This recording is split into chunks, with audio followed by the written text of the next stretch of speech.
Saya Sintia Rompas masih menemani Anda di Kompas Petang. Saudara Kepala Sekretariat Presiden Heru Budi Hartono membantah soal sewa 1.000 mobil mewah untuk memfasilitasi tamu negara dalam rangka peringatan HUT ke-79 Republik Indonesia di Ibu Kota Nusantara IKN.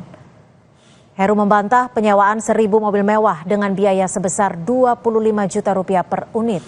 PJ Gubernur Jakarta itu bilang kendaraan yang diperkenankan masuk ke IKN hanya untuk rombongan presiden. Sementara untuk tamu undangan akan menggunakan bus yang disiapkan pemerintah. Total 3.000 undangan disebar untuk meramaikan peringatan HUT ke-79 RI di Ibu Kota Nusantara IKN. Kemarin ada berita yang terkait kendaraannya. Ya, tolong ini diluruskan media, saya minta.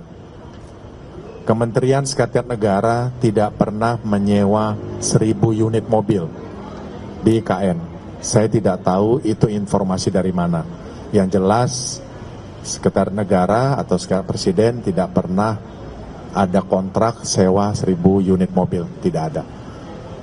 Jadi Seknek mempersiapkan untuk rangkaian kenegaraan Bapak Presiden. Ya, cukup. Jadi yang benar berapa unit, Pak? Jadi yang benar berapa unit, Pak?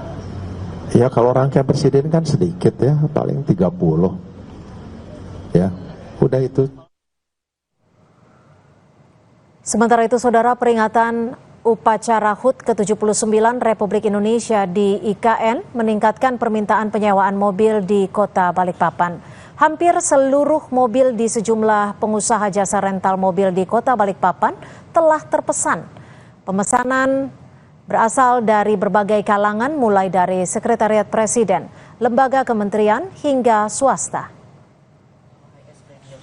Tuhan acara 17 Agustusan ini kami yang bergerak di bidang rental kebutuhan unit sangat pesat ya, apalagi karena sekarang menjelang acara 17 Agustusan unit-unit kami itu rata-rata dari total unit 90% sudah terbooking semua untuk acara 17 Agustusan. Permintaan unit sangat pesat dari jenis mobil MPV, SUV, sangat banyak permintaan untuk mensupport mobilisasi ke IKN Balikpapan.